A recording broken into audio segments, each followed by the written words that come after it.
Hey everyone, welcome to a hungover podcast with your boys. I hate that intro, but we're gonna keep it.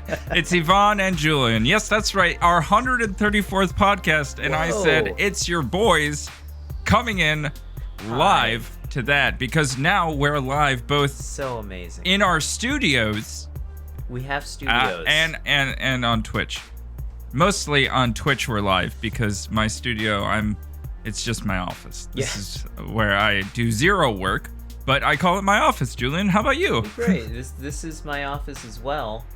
Well, look. Anyways, sorry, I've been monitoring the stream and it's really giving me some trouble, but it's looking fine. We're trying to stream the podcast live to you guys on Twitch, so you can come in and be part of the conversation as it's happening. You don't just have to listen to us. You can yell at us for saying stupid things. You can correct us. You can be nice to us. You can congratulate Julien on his incredible streaming prowess or his incredible sweater. Which, if you're not watching the video, you should absolutely watch the video just to check out is the Julien's softest thing. Sweater. It is the softest thing I've ever worn. Ridiculous. It's great. He looks like he's auditioning to be in the new Star Wars movie if they're remaking with the little Ewoks. Oh yeah. You know, like gray Ewoks. I thought you were going Star somewhere Wars. else, but I like where you went anyways. As everything about Star Wars I like, except for Julien. Other than being the most cozy person that's ever existed, how are you doing? I'm doing fine. You know, today I'm living my life. I was very tired yesterday. I as part of my apprenticeship program at a whole animal butcher shop in New York City, we have a very structured apprenticeship program. Where we go through, there's one written test, there's 3 official tests, there's a chicken test, there's a pig test, and I made it to the the beef test, where I have to spend an entire shift breaking down an entire cow for retail cuts. So I was very tired yesterday. Cows are very heavy, and there's a lot of meat to cut. But I think the cool thing about it is that I did it all with just my knife, and we have a handsaw. So I mean, clearly, for making things faster, we do use a bandsaw for a lot of things. But also, for just the apprenticeship program and my knowledge how to break things down, we do teach how to use a handsaw. So I passed my test acceptably. That's what my manager told me. This is acceptable, I guess. And he's telling me this after I'm like super tired. We had to I came in at 11:30 and we were closing the shop as I finished my test. So I had to go clean we scrub the floors and everything to make the shop acceptable, clean enough. And I'm shaking his hand, covered in beef fat. I'm covered in beef fat. I'm sweaty. I smell disgusting. And he's like, "Good job, kid. This is acceptable. Don't get cocky. Don't get cocky, because we swear to God, we will put you in your place." And what's up, Captain Vidya? Star Wars Return of the Juju Ewoks. That is exactly what I look like right now. But that's episode 10, by the way. It's all featured 10. On the Ewok Return. Oh God, I still have to watch episode 9. I never watched it. That's fine. I think that's okay. I think that's a good thing that you didn't waste my time. It was about one quarter good movie and mostly not. So that's fine. Was it the last quarter at least, or? Ooh, hard to tell. It's quarter. like 1 to 2 minutes in the here and there. Really, realistically, it was if you had a tapas platter that was served to you at an Italian American restaurant. They might get one dish right, but the rest is gonna be something else. That's unbelievable. I can't believe Is it unbelievable? Did they really screw up that many movies in a 9-movie anthology? I seriously don't understand why so many people love Star Wars. If like If three of them are good, one of them is great, and then the rest of them are kind of like it's a damn shame. It's a damn shame. Oh well, yeah. Anyways, so you've been I cut a lot indulging of in the beef. But I also, when Finn appeared, Captain Vidia says, when Finn appeared in the movie, it was instantly bad. Damn. Is that how episode 9 went down, in your opinion, Yvonne? I don't think John Boyega's character is that bad, but he should have absolutely died in the 8th film. In the 8th film, because yeah. there should have been consequences, but there weren't. Right, he was totally fine. Who the fuck cares? I don't think anyone cares. It's a Disney film now. But yeah, so other than that, I've been playing some Yakuza 0. I'm still plowing through that game, having a lot of fun. I decided to download, I checked out some of the PlayStation Plus collection that you can get on PS5. Honestly, there's a lot of value there if you didn't have a PS4 at all or didn't get any of these games for whatever reason and had a PS4. There's God of War, there's Last of Us Part 2, etc. Bloodborne. I'm not here to talk about that. I was diving into some Final Fantasy 15 Royal Edition because I heard that the PS5 ran it better, and it runs it at 60 frames per second, and I have to say the game is finally bearable. It looks great. And it's a lot of fun to play. The story is super weird and not Final Fantasy-ish at all.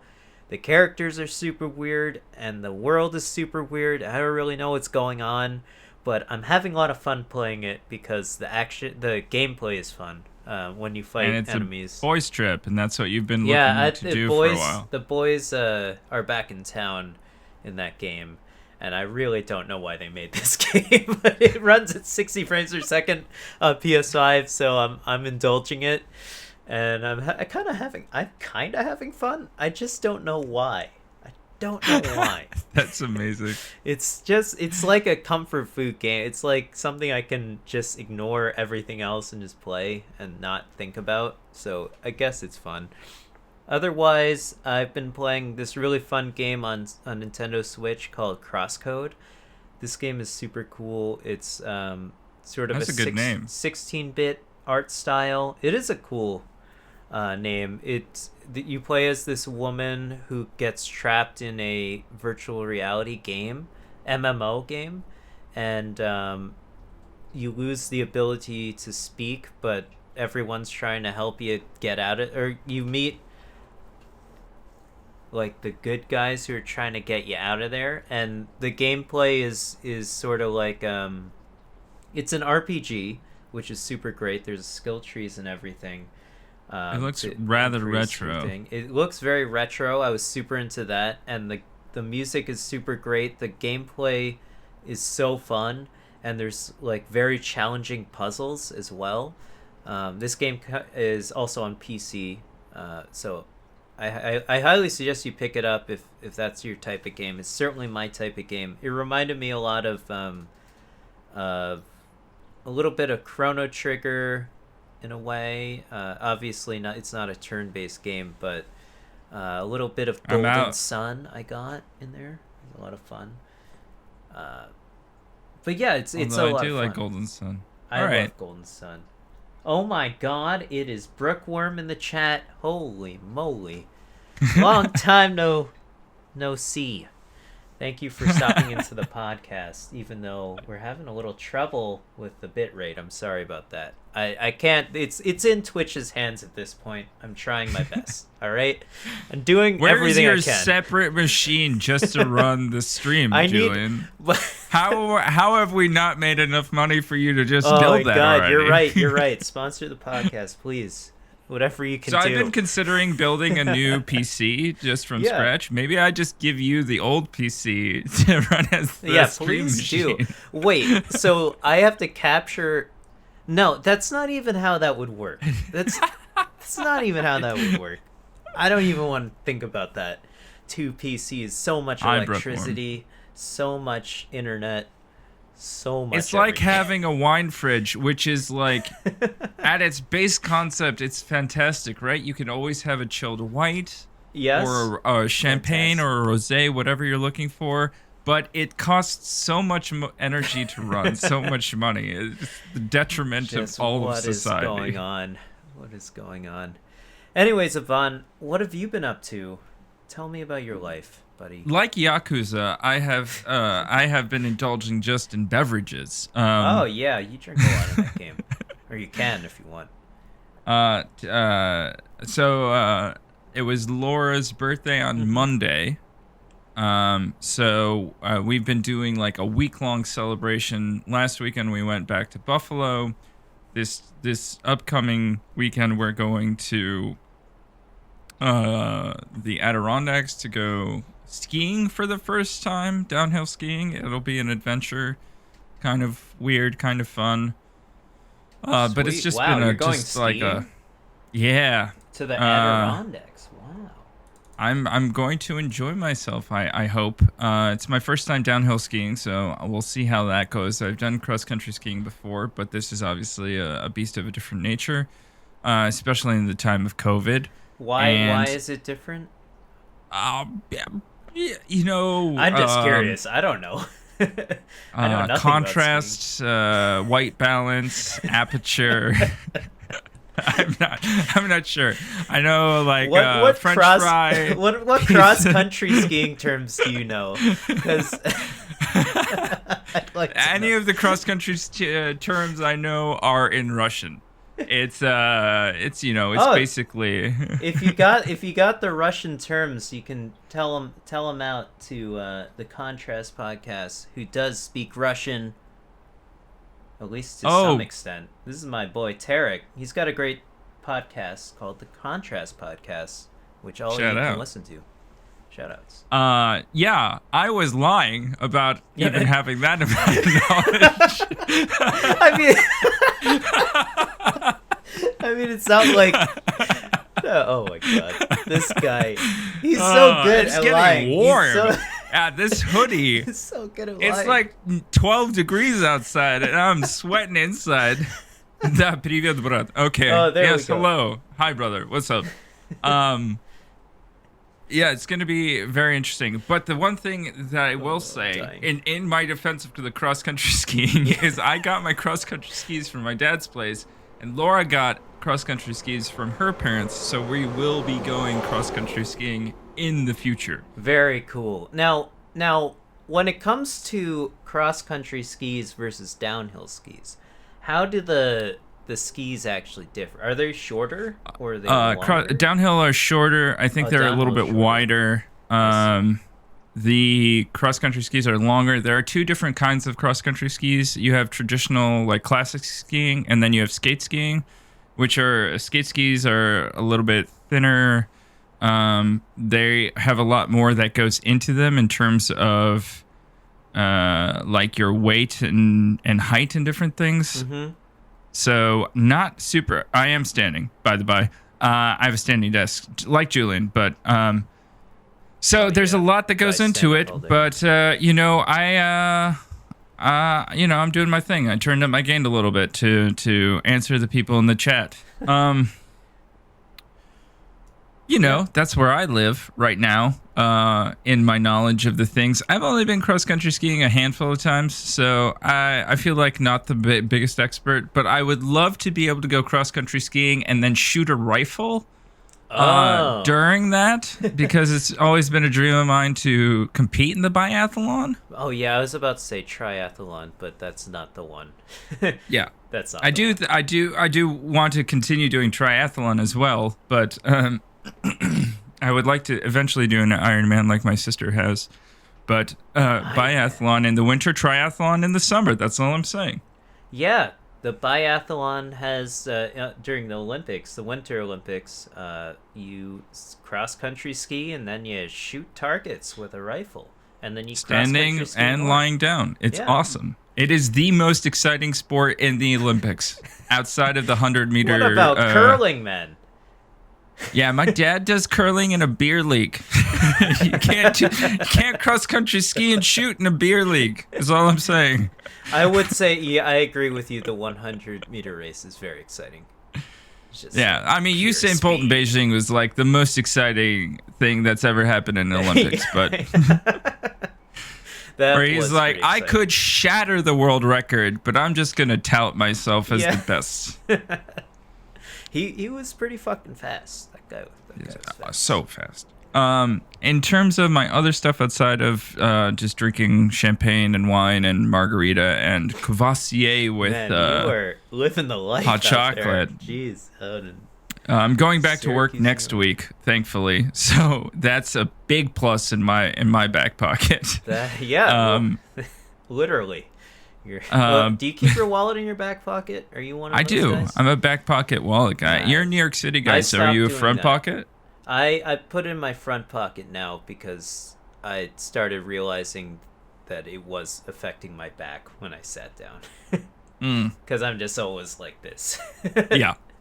So if I'm in the car or driving or anywhere where I would actually have my wallet for an amount of time, I usually take my wallet out of my pocket. I see. Like at work, I'll take my wallet out and things. Just curious. These are the things. These are the things. Like George Costanza before us, we have discovered that the wallet can lead to misalignment. Oh, Seinfeld. Barsietka. I don't know what that is. You don't? No. Well, shit. We've been out-Russianed. This is not good. It happens. It's okay. Fanny pack. There you go. Julien. Confirmed. Yes. You know what isn't going to out-Russian us? This debate on the best child actor movies that we're going to get into here. Because there are no Russians in this list because... Oh, actually, I wanted to... There is for me. But outside of that, I actually wanted to get into two things that I've been watching. One is Schitt's Creek. Pretty funny. That's with the guy who's in all the high school movies as the teacher. Eugene Levy, yeah. Eugene Levy. It was he and his son who co-created it. But Kim's Convenience, which if you haven't seen, you need to see. Anybody who is the family of immigrant parents absolutely needs to watch Kim's Convenience. It's on Netflix? Yes. All right, I guess I gotta get Netflix then. I'm sure we can figure out a way for you to watch it, but it's incredible. Even though Kim's Convenience features on a South Korean family, it's incredible how similar the little things are between immigrant parents of any country coming to North America. It's awesome. That's great. That's really cool that they're able to capture that. That's pretty interesting. Yeah, there's a lot of obvious Koreanness in it. Although interestingly, it's the family is two parents, two children. Mm-hmm. One of the actors who plays the estranged son is Chinese, not Korean. Look at that. Which I thought was interesting. Well, that's closer than anything else, really. So yeah, it's not like he was, a white French guy or whatever. But yeah, I thought it was interesting because I didn't really pay attention. I was just paying attention to the show, but as it went along, I started looking into who the actors are, and I just found that to be interesting. But awesome. I highly recommend it. It's funny and sweet, and it's a really positive show. Schitt's Creek is funny, but it's not as positive, I would say. So I think my mood in general, because, when you binge on these products, you absorb a lot of that energy, or at least I do, into the way I speak and the way I interact with people. And so if I'm watching a show that's a little bit more acerbic in its comedy, I might style my lexicon acerbically. And so Laura has been saying I should go back to be watching Kim's Convenience instead of Schitt's Creek because she's getting annoyed with me now. But you know who we won't be annoyed with is all these child actors that we've got lined up. Look, this is your idea. You wanted to do this. I did want to do this. I like a lot of the movies. I like all the movies that I brought up because why would I pick them on my list here? But Yvonne, you want to lay down the law? How's this gonna work out? What did you want to do? Why did you want to bring this topic up? And so I was watching Christmas movies. A lot of Christmas movies are both tailored and acted by children. Yes, Tailored to and acted by children. So I was watching a movie that's going to be in my list of top 5 child actor performances, and I was like, we should absolutely do a podcast where we rank, because everybody loves rankings and lists, child actor performances and or child actor movies. So I really delved into it. I had a list of 10 best performances that I had here, plus 6 honorable mentions, and then 5 movies that I haven't seen that probably deserve to be in the categories. Yeah, sounds great, man. Since you got but so we'll much go to through talk about. 5. Yeah, because I only came with 5 because I totally forgot that we said 10. I'm gonna say that I'm gonna give out my honorable mentions here real quick. For me, I will go. Don't Emma honorable Watson mentions only make sense at the end though? Yeah, before we get into the list, we're not going to get into these people, so we'll give them a brief shout out. Yes. Before we get into it, Emma Watson in the Harry Potter series, we saw her grow up. Mm-hmm. I think Daniel Radcliffe is also interesting, but I prefer Emma Watson. Mary-Kate and Ashley Olsen. Yeah. Yes. Also, I wonder what Mary-Kate and Ashley Olsen as children. I grew up with Full House. My family watched it. It was an amazing thing. Those two they're our age or a little older. I think they're our age. And I think that they were pretty seminal in a lot of films, even if they were like Disney Channel films that we watched. Like It Takes Two. I agree. I don't remember a goddamn thing about them, actually, so I just remember that they were famous on TV and twins. That's it. They were amazing. You got it, dude. From Full House. Come on. I never watched that. I watched The Fresh Prince of Bel-Air. Speaking of which, I have Jaden Smith. Yeah. For The Pursuit of Happiness. That chemistry with his father. Wow. I wish that could have continued. Yeah. Oh my God. Brooklyn says one of them had a Zoom divorce hearing. Holy crap. That's hilarious. What is going on in this day and age? Wow. A Zoom divorce hearing. That's pretty intense. And then the other two, I had 3 other actually. Haley Steinfeld of True Grit, because I thought that performance was very difficult for a teen to be in a Coen Brothers film. So wordy. You could literally see her reciting the script in her mind, but she was trying hard and she went out. She's continuing to have a good career. Yes, she is. Mara Wilson in Mrs. Doubtfire. Oh my God, you're bringing out all these movies. That's great. I think, and then she was also in Matilda, right? Yeah, she was. She was great, formative appearance. Actually, you know what? I'm gonna bump her to number 5. I'm taking her off the honorary mention. I'm moving Mara Wilson to number 5 on my list for both Mrs. Doubtfire and Matilda. Doubling down here. Seminal childhood movies for us. I would agree. say. The scene with the chocolate cake is ingrained in my mind. Where she's doing the magic and she's doing all the cooking and everything. Oh Incredible. no! When they make the kitty the cake, the sweat that too. cake. That I always think of that when I'm eating chocolate cake, and I'm a little like, should I be eating this? I don't know. She put in her blood, sweat, and tears. Disgusting. It was whoever was the director of cinematography or whatever who caught that angle on the cake. It's just like, oh man. Oh, the plate? Yeah. Where yeah. Oh, so good. That's a really great movie. Let's start it there, Yvonne. Let's start it there.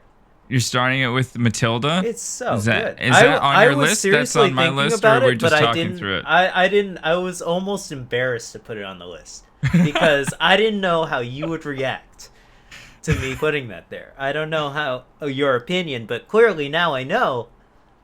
It's a great movie. We had it on VHS. We watched it all the time. It was up there with Blazing Saddles as most common in the rewatch of my youth. I was a bookworm, just like Matilda. The magic of reading allowed her to actually unlock magic and use it. Right? She wasn't allowed to read. Yeah. Plot. It's got Danny DeVito and what's her Rita Perlman. Oh, I forgot to tell you. I've been rewatching a lot of. It's Always Sunny. It's Always Sunny. Oh my god, that show is disgusting. It's fucking great. I just like not only related because of Danny DeVito. Sorry to bring this up, but I just watched this episode. It's one of the newer episodes. I don't know if it's the newest season, but Danny DeVito's choking. Or Frank is choking in the restaurant, and they're all eating at the restaurant. And he looks at each of the characters in the show, and they just all give him this weird look, as if they're not going to help him at all. And he's just like, oh, I'm dying. And then the waiter comes by and saves him, and then it's like that's the whole plot device. But that's a great show. Danny DeVito's a great actor. He's been in a lot of different roles. Most of them covering him in slime, like the penguin. There is a lot of that. And this he's really great in this movie as well. Although I haven't seen it in a long time. It's such a good. That's awesome. I really like that movie. The Matilda movie is a fantastic movie. I'm glad you brought it up. Matilda's awesome. And then Mrs. Doubtfire, to have that in your back pocket. Yeah, man. I would say that those are back-to-back awesome performances. Sweet. 3 years apart. Mrs. Doubtfire is in 93. Mm-hmm. And then Matilda in 96. But Robin Williams carries Mrs. Doubtfire, but it wouldn't be the same movie without this lovely little girl who we all fell in love with, and then she grew up to be Matilda. So, yeah, and is now like a 33-year-old woman, but that's totally fine. And outside of the thing, we're only talking about them in the childhood capacity. Your number 5, child actor or child actor performance. Let's see. Film. I do. If we're getting the honorable mentions out of the way, I wanted for this to be on my list, but 10 Things I Hate About You is one of my favorite movies of all time. I wanted it to classify as child actor because a lot of these roles are for a lot of the actors in the movies in this movie are some of their first roles, but of course everyone's too old by then anyways, or like some of their first roles, not their first role, but like Julia Stiles and the classic JGL. But JGL was a childhood actor on Third Rock from the Sun. Yes, of course, but so could have qualified for a child actor in a performance.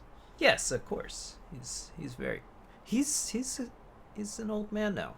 Turned into an old man. He is. He's like a few years older than us. He's only a few. Yes, that's what qualifies him as an old man.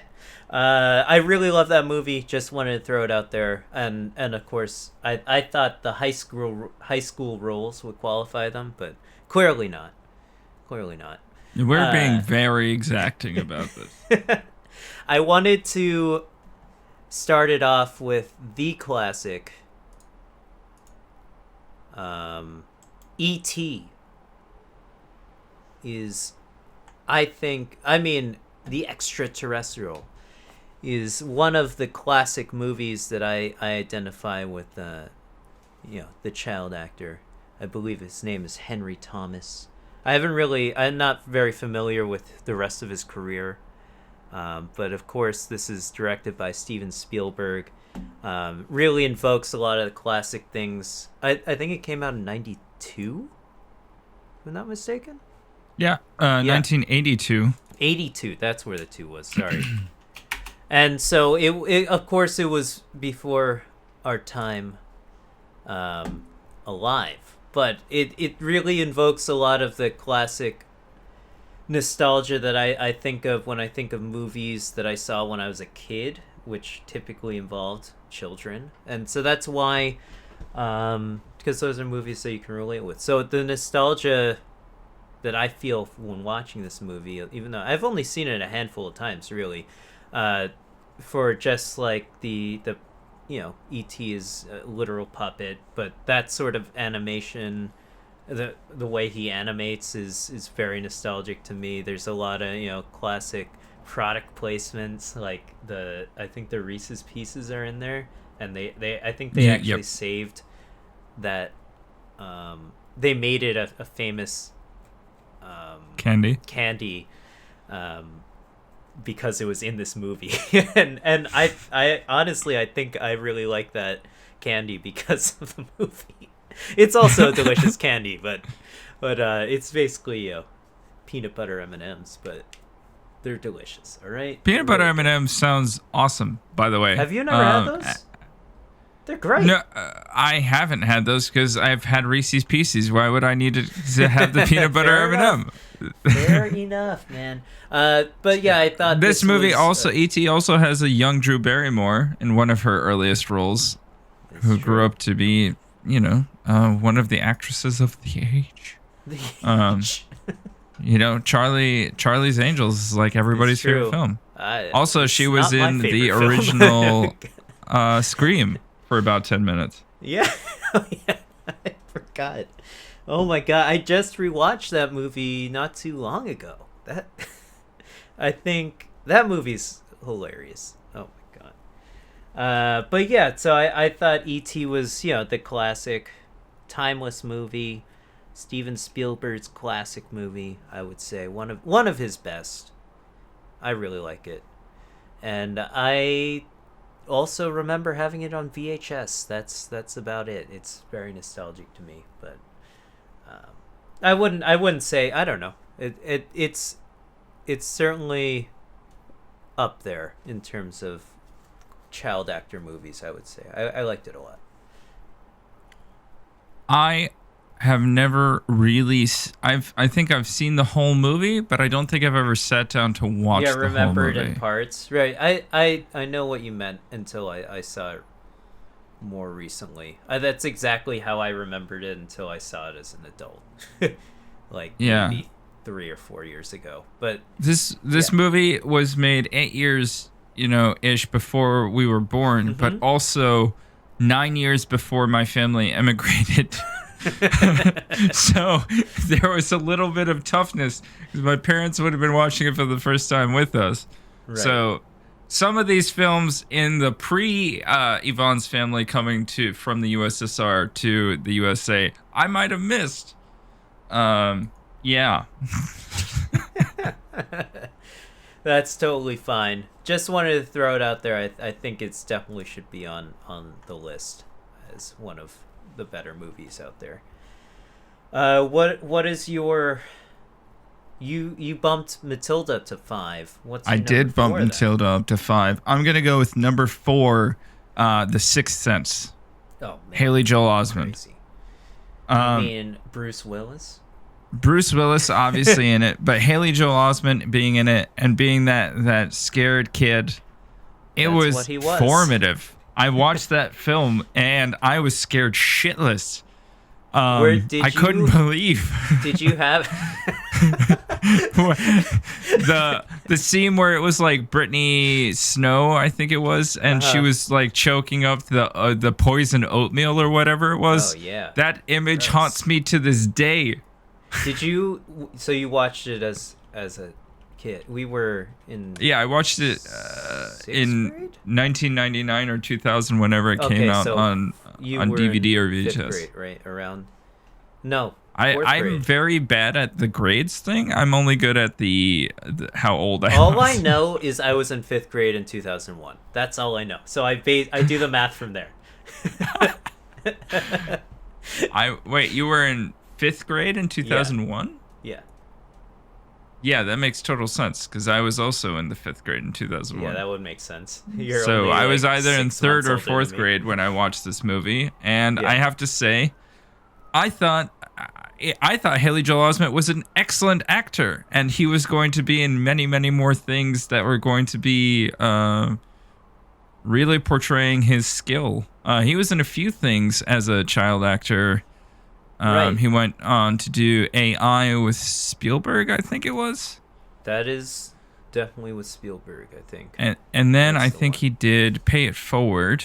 And I guess Secondhand Lions, which I think was the end of his childhood career, really, if we're going to talk about it. But he's made a resurgence in his adulthood as several roles in this kind of like, as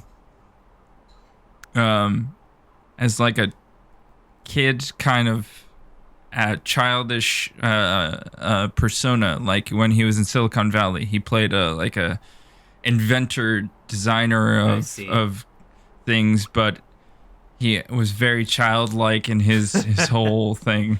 Yeah, it's funny how some of these child actors were able to adapt and become, let their career evolve and become an actual actor or an adult actor and pursue that sort of desire. But some of them got caught up in the fame.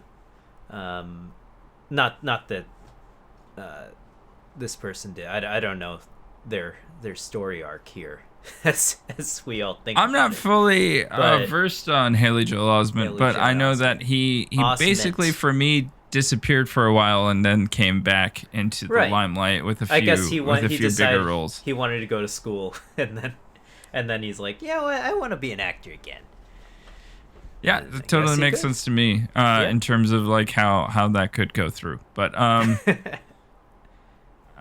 I've enjoyed some of his more recent work with like things like Silicon Valley, and I thought he was really great in The Sixth Sense, and that was a scary movie that scared the crap out of me, and it was a kid, and it was our version of the what's it called, the Exorcist with that kid who was crazy when that movie came out. Yeah, the only Exorcist movie I saw was the one with the woman from Dexter. I think of Exorcism of Emily Rose. I think I saw that movie. Scary. I'm very scared. I'm a little baby when it comes to scary movies, which is why my number 4, and I assume it's somewhere on Yvonne's list, so maybe we can do a joint thing here, which is why it may surprise you that my number 4 is It, the 2017 version, not the TV special, but also the TV special. I love that movie, but I don't at the same time. So scary. I honestly think the original is a little scarier, but only because I watched it as a kid, and I was so afraid of it. That totally makes sense to me. I was so afraid of it. My God. This film was the where Part 1. Are you ranking so it? good? Yes. I assume it's on your list. It is for sure on my list. We've talked about this movie multiple times throughout our podcasting career on Hungover Podcast, sponsor the podcast. It is one of the greatest movies, children-led movies to come out within I would say in the past decade. I think this movie is really fantastic, and is totally led by the children in the movie, which is super cool. They're even the best part of It Part 2, even though It Part 2 is tremendously worse than It Part 1. Yes, it is, and I saw It Part 2 because I liked It Part 1 so much. They did something that I don't know why they decided to revive this long dormant Stephen King. Isn't it like a 1,000-page book? It's super ridiculous. Long. Yeah. It's like, why would you? It's obviously about the killer clown, but it's not what you remember from this movie, I wouldn't say. I mean, obviously, I thought Pennywise was very memorable. I think Bill Skarsgård as Pennywise is super good. Yeah, he does a great job, but I think he's only in a couple scenes. Of course, those are the scenes that you remember of him. But I would say the rest of the movie is very well paced, and also is led by this group of kids that provide much needed comic relief in an otherwise horrifying movie, but also provide a sense of character development that you otherwise probably wouldn't get because you're just like running from a psycho killer clown or whatever, and he just shows up and kills people. The whole casting is incredibly excellent. It's so crazy how they were so good at casting that entire cast. Like Finn Wolfhard could have been. Yes, it was probably the biggest name in terms of the kids. Well, now he's huge. Was he? Right. Was he in, Stranger Things had already come out by the time this movie was coming out. Yeah, he's gonna be famous as fuck. He already is. Yeah. So we'll continue to watch Finn Wolfhard's career, and if we do this coming back in 10 years or whatever. 10 years for It Part 20. The real It Part 2 is one. But I was really surprised at how they cast so well this entire movie. Mm-hmm. I think if we go back, we did a review on It Part 1, so you can go back to the log and review it. I think I had some problems with maybe one of the original cast, but after going through and watching It Part 2 and then going back to really... Was it the fat kid? To process... No, it wasn't him. No. It was Stanley Uris. Yeah, Wyatt Oleff. That's his name. That kid whose casting was, I thought, meh. But his character is also meh. And I understood more of what his character was after watching Part 2. Right, yeah. Some of these characters turn into... Yeah, it's a 2-part movie, I guess, unfortunately, in a way. But... Yeah, so to understand why they cast a meh actor in Part 1, you have to understand that the character is meh himself from the Part 2. So he needs to evolve. Adapt. If you weren't going to mention the gang from It, I was going to mention the gang from It. Yeah, you had them ranked lower than I did. I really enjoyed this film. I've got 3 killer movies coming up, I think. I really like the 3 above it. Since you already mentioned It, then the gang casting that I'm going to talk about with all of the kids is The Goonies. Oh, yeah. That's the other classic one. I didn't see The Goonies until I was well into my 20s.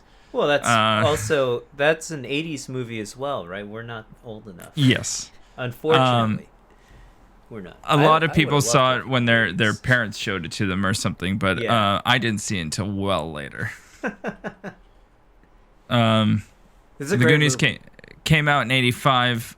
I think the person who is nearest and dearest to my heart from the original casting is Sean Astin. because I love Lord of the Rings so much. But I think if we're talking ensemble casts with kids, The Goonies is pretty freaking awesome and is pretty on par with It in terms of really nailing a ton of casting. Did you know? We go, oh, sorry. No, go ahead. It's totally stupid. But did you know they made The Goonies 2 a video game? No. It's for NES. I had no idea. It's so dumb. Anyway, sorry, I just wanted to bring it up. It's not it's not the movie sequel. It's just a sequel to the movie, but it's a video game. It's so dumb. And it's a shitty one too. Anyways, keep going.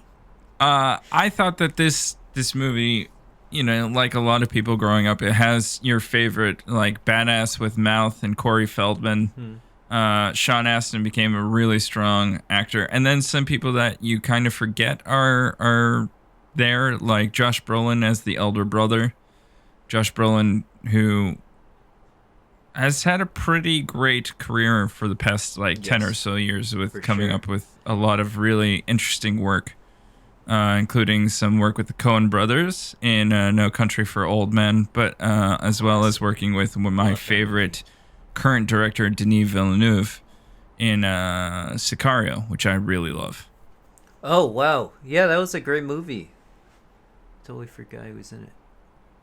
Yeah, I mean, this is where you get the classic, the Goonies, back to the Goonies, is where you get the classic group of kids that, you would typically see in a kid's styled movie, right? There's a couple movies that have this sort of gang dynamic. You could even say It has a similar dynamic to some of the how the kids interact. You can totally tell how the filmmakers really use it as a text to read from in order to make their film. Right. You wouldn't get 2017 It without 1985 Goonies. It also relieves some of the pressure of carrying the movie to just having one of the children do all of the acting or whatever. There's and it also I would assume it makes them. I assume those kids were friends because they filmed this movie, and the same with It. It's sort of it's a scary thing to be. These movies are some of their first movies, if not their first movie ever, and it can be a scary thing, especially for a kid. So it's really nice to see that you have other people that may be like you, and that can sort of ease the tension for a child actor, I would say. I mean, then again, I've never been in a movie, so I don't know. I think going into your first role, film acting is tough for a lot of its own reasons, and having a bunch of people around your age to help you through that experience, I think, is really important, especially when it's your first major feature. Yeah. Like Sean Astin went from making 2 TV movies to The Goonies, and kind of the lead in The Goonies, right? Right, exactly. Maybe not the most memorable character, like Mouth, but one of the lead actors. So I think it's really good to have that kind of camaraderie, and when you can nail that kind of off-screen, on-screen chemistry, that's when you get the kinds of performances that you get from It and The Goonies, which is, I think, a little bit more, sometimes feels more genuine than when you get ensemble casts at the other areas, because or at other age ranges, because it feels just like they're closer friends in a way. I don't know. That's right. I mean, why do we go back and watch all these movies with child actors? There's got to be something in it that we all love. They're just like watching friends have a good time. Because I wish I have plenty of friends. Who am I kidding? Yvonne, you're one of my best friends here. Come on. Hey. I get to talk to you all the time. But you're definitely in my top 5 friends, Julien. I would say thank you so much. Thank you. Let's do a ranking of our top 5 friends. I would say the exact opposite in terms of having a friend camaraderie, in a movie setting, is my next movie. It's Leon the Professional. I really love this movie. Got starring Natalie Portman, who obviously is the great Padme. What's her name? Padme, right? In Star Wars? Padme, yeah. Padme, sorry. That's her greatest role. Padme! And the great Jean Reno. I really like this movie a lot. Takes place in New York City. I love New York City movies. Especially the most recent John Wick, also in New York City. But I really do. I don't know. I've lived here all my life. I find that when a movie is actually filmed in New York City, it's just something. It's something extra that I always pick up on, and I really like. I'm like, oh, sick. I used to be there. Oh yeah, that's great.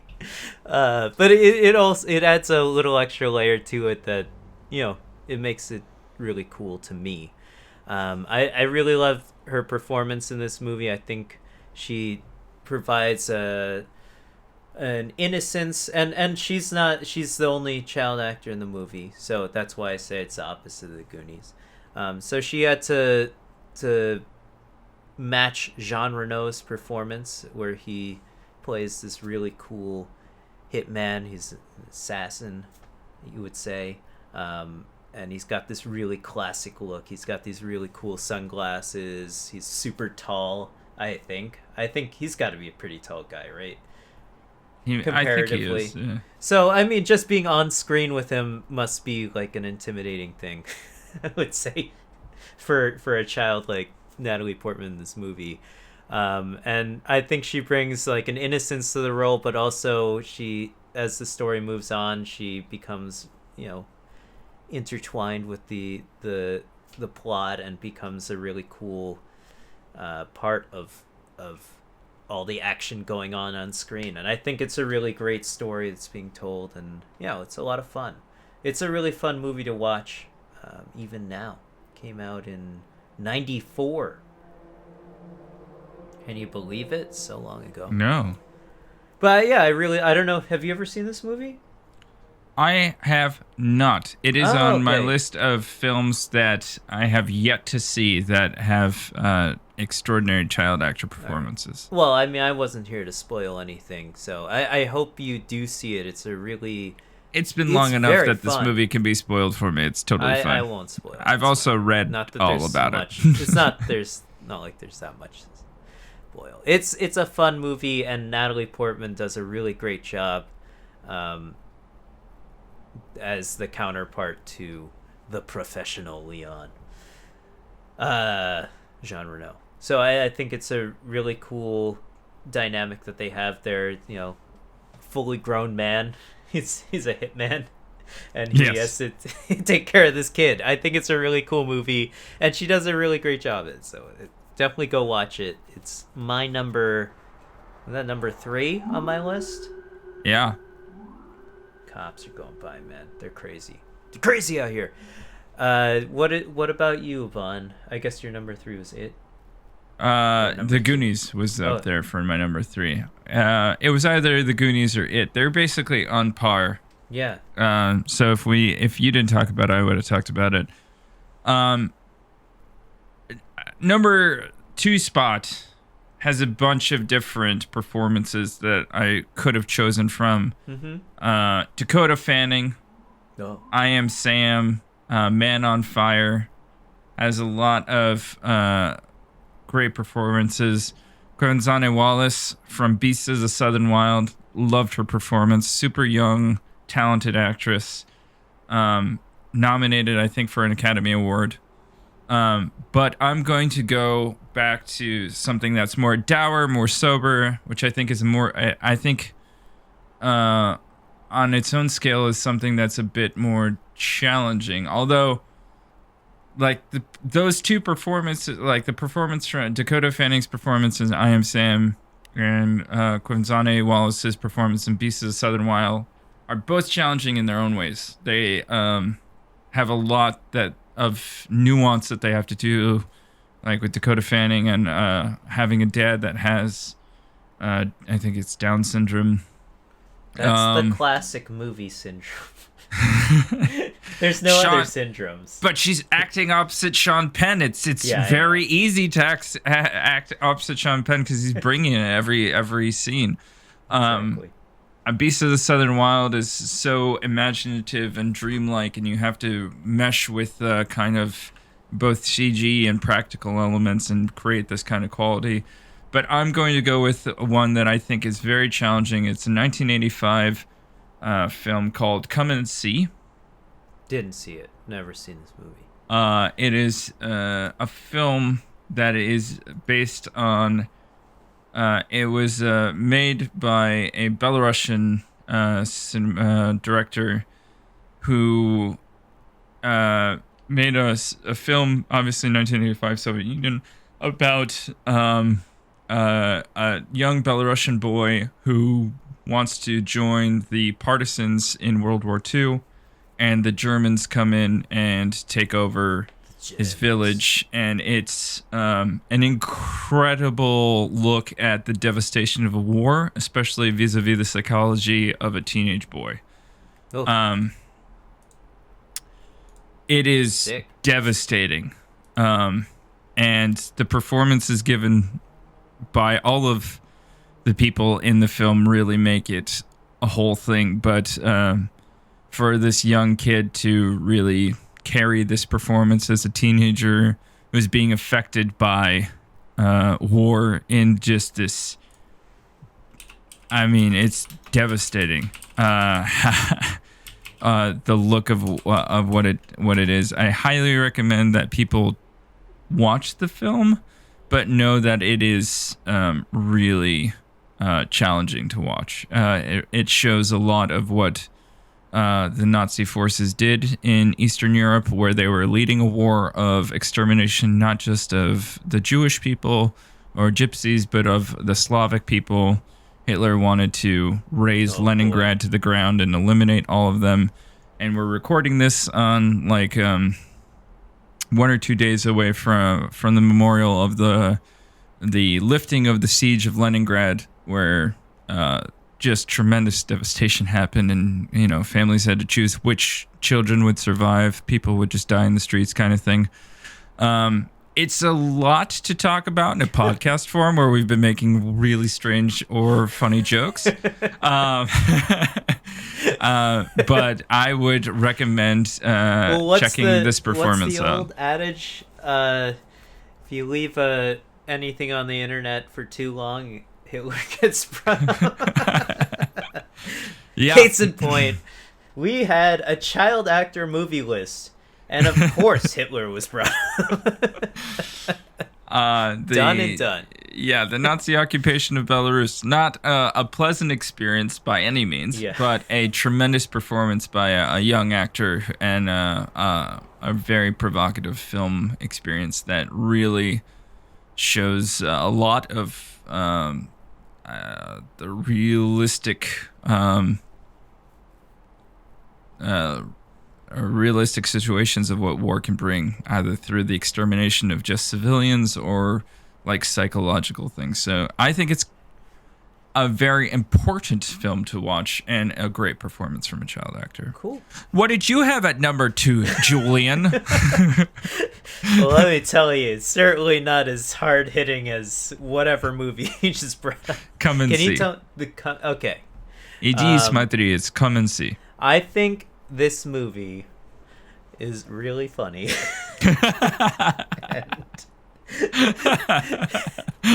And I also think it's a really great child actor film that is really, I think, a little underrated in a way for what the performance is Home Alone. Okay? I mean, yeah, all right. I know. It's a ridiculous movie, ridiculous premise.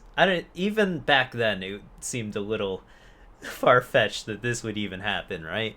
But I think it's obviously the famous child actor Macaulay Culkin. and he's sort of not really done much, but he's still he's coming back. He's coming back. All right. He changed his name to Macaulay Culkin.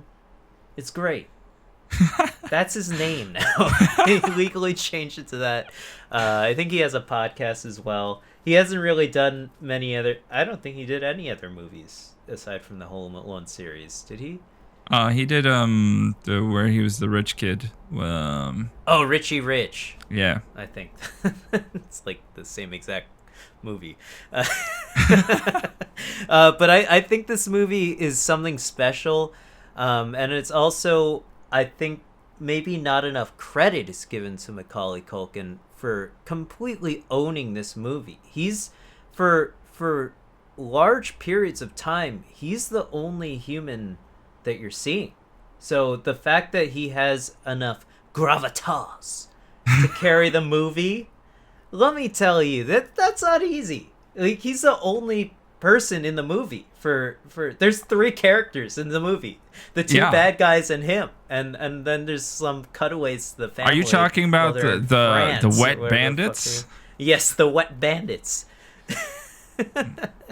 Really classic. I will have you know that this film and this performance don't rank as number 2 for me. They rank as number 1 for me. This is my number 1 child actor film. I call this the Macaulay Culkin list and the Macaulay Culkin Award, the Home Alone Award. I think this is the definition of one of the greatest performances ever given. Underrated Chicago film. Overrated everything else in some aspects, but totally underrated in how much that this film is actually dedicated to the heist sequence. It is. It's only like the last third of the movie, but it's so memorable that it's basically everything that you remember from the film. It's only true. Like the last half hour. Joe Pesci gets destroyed. Yes, but it's the best half hour of filmmaking that I saw in my youth. I love Home Alone. It's really fantastic, and John Hughes, right? He's also the director, right? I think he wrote the script. He wrote it. But Chris Columbus directed it. Yeah. So their dedication to the craft, like they filmed another movie that's the most quotable line from the movie. Right? They filmed that and put it in the movie. Then it became the most quotable. Clean yourself up, you filthy animal. It's not so good. A movie. I was curious about that because I hadn't done the homework for it. But that's so great. So hilarious. I don't know. It's a fantastic movie. I'm sure plenty of kids fantasized after seeing this movie about all the things they could have done and setting up traps, and I'm sure a lot of people got hurt after this movie because of kids setting up traps. But it is just like every kid's dream, right? And it seems like this family is like something else. Yeah, and I totally forget that the moral of the story is that you wish that your family goes away, but then you wish for them to come back because you can't get away with or you want your family back. But totally forgot that was the whole point of the movie. I thought the whole point of the movie was like being a badass kid. Well, I mean, I think it's more this movie doesn't. I mean, I love this movie, don't get me wrong, but I feel like this movie obviously doesn't resonate with only children as much as it would with someone like you who had a sister and like literally anyone else who has like a family with multiple kids in it. But yeah, he gets like sent to that. This movie's crazy. He was 9 years old in that film. Yeah, Isn't that nutty that this guy, he's a feature-length film. He's the only person on screen for like half of it. Or at least that's how I feel like. Yeah. So I think that you have to give Macaulay Culkin credit where credit's due. It's an amazing movie. It's very silly. It's super fun to watch. And it's an all around great time. I'm gonna go back to it. This is an amazing movie. Yeah. It is eminently rewatchable. It holds up after rewatches. Catherine O'Hara is a babe. I've always thought that she was super attractive in this film. She is. And all of the gadgets and everything are super cool. You don't need James Bond. You just need like some micro machines or whatever they're called. So that was your number one. This Home Alone was so close to being my number one too, Yvonne. I just want you to know that. But this movie, my next movie and my final movie, takes the cake for me, only barely though. All right, only slightly above it, and it's Stand By Me. Have you seen this movie? I assume you have. It's Stand By Me. I have only seen parts of. I have not seen the full movie, and that's probably why I ranked it in my top 10, but not in my top 5. This is actually one of my favorite movies of all time. I really love this movie. I saw it when I was I think in 6th grade, and something about it just really resonated with me. It's sort of like it's probably because I just like coming of age films because I'm a fucking dweeb. Everybody loves those movies. I love these movies, but this is sort of like it combines all the hilarious elements from the Goonies, and you get a lot of serious tones from it. As the story is, the group of friends is going to find a dead body. They're going to look at a dead body at the railroad tracks. That's the whole plot. That's the premise of the. But I mean, it's so much more than that. All right, let me tell you. So weird. It is. I mean, but it also seems like a classic '80s premise to me. It is. I'm obsessed with the '80s, but it's just like there's nothing else going on in their lives. They're like in the middle of America. There's a rumor. There's a dead body. It's the summertime. They're not in school. Let's go check it out, boys. They bring a gun. It's great. My theory behind River this whole Phoenix thing in is it. that you grew up in New York City, and so when they had these like summer movies of these big adventures in like the suburbs of wherever, you're just like, I always fantasize. This is not what my life is like at all. Why am I not doing this? This sounds so cool. Yeah, I always wanted to be a suburb kid. Which is the weirdest thing. It's like I always just want to have like a quaint life in the suburbs with the boys, have the tree house, go to a big old high school where crazy shit's going down in like all these high school movies. I just wanted to live that sort of life. That's not at all my life. But I can always dream. You had a dream. much cooler life. Yeah, I probably did. But these movies are really what get to me. This is like I love the song Stand By Me. It's such a great song. But the performance from these 4 boys I think is something really nice and special. There's a lot of comedy elements because it's a bunch of kids, bunch of boys doing their thing. But they're someone like River Phoenix, who is one of the main characters in the movie. They're all able to have a wide range of emotions and portray it on film. I think they really do a great job of that. There's a lot of sad moments, a lot of serious moments, tense moments in this movie. It's not just a comedy as you would assume because of the Goonies. You would assume it's a comedy, but I think this movie is a little more serious than you might infer. From the whole, I guess, child actor thing. So I really like this movie. It's a lot. I think it's deeper than it's another Stephen King than the Goonies. Yeah, I actually just realized that. That's cool. I didn't know it was based off of a book. And also, gotta give a shout out to my boy Kiefer Sutherland, who's in this movie, who's the voice of Punished Venom Snake in Metal Gear Solid 5, The Phantom Pain.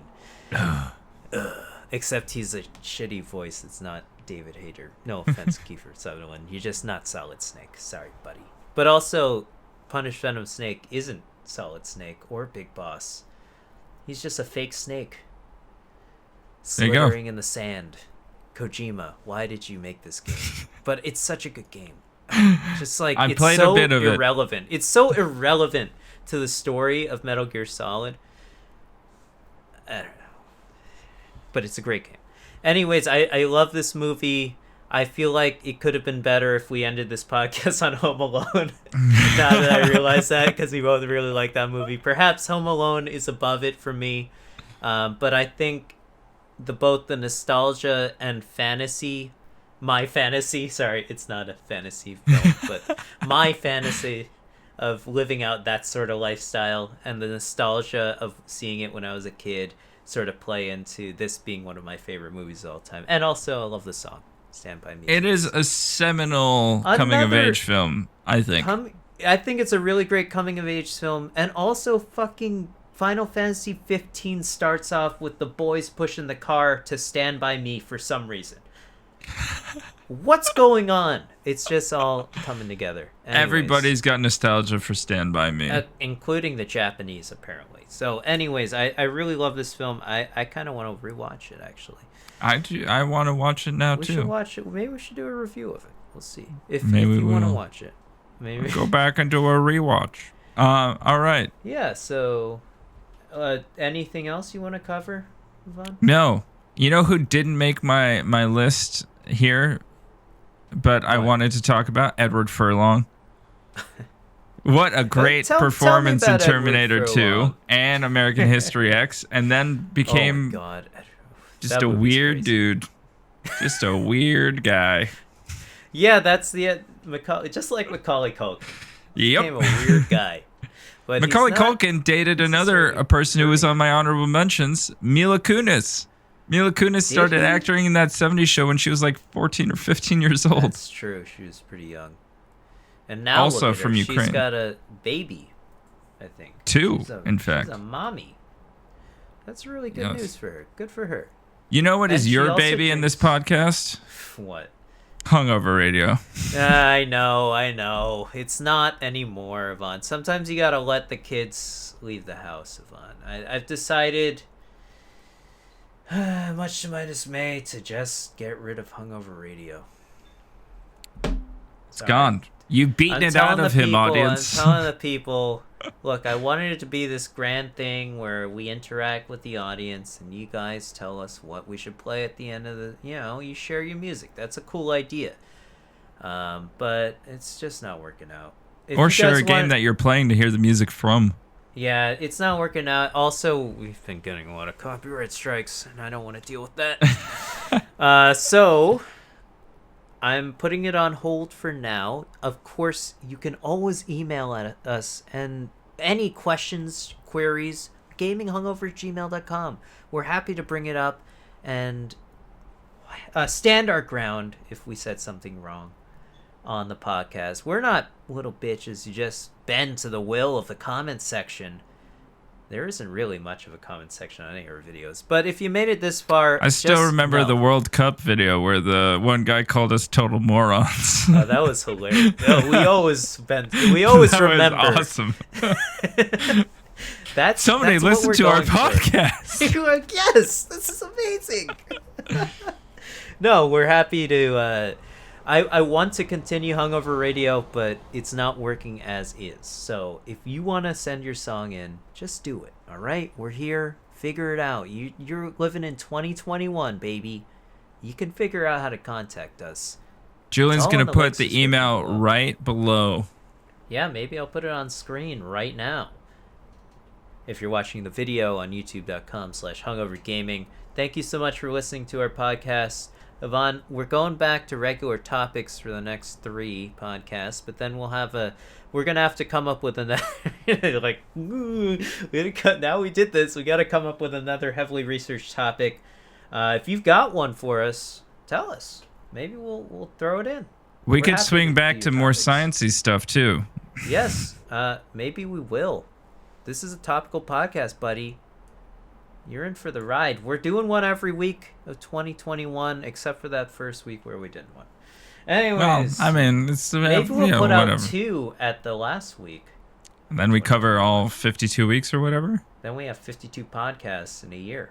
Think about that. We're going back to back to back to back to back on like that for 52 weeks. That's what all I'm saying. Yeah, brother.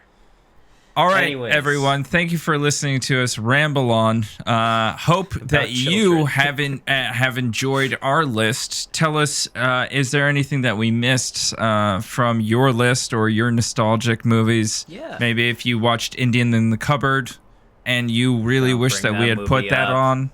Get out of here. Because, whatever your choices are in life. Does Toy Story count? Do any animated films count? But No, they're not kids. It's not a child performance. Yeah, maybe if it was a child who was the actor, yeah. Which was not true in Toy Story, if I'm not mistaken. And For sure also, not. the kid is not really relevant at all. Andy. Yeah, it's all about the toys. Yeah, it's all about Buzz. It's all about Buzz. It's always been about Buzz. And Bo Peep. Yeah. All right. All right. Anyways, thank you. Thank you. Bye. Goodbye.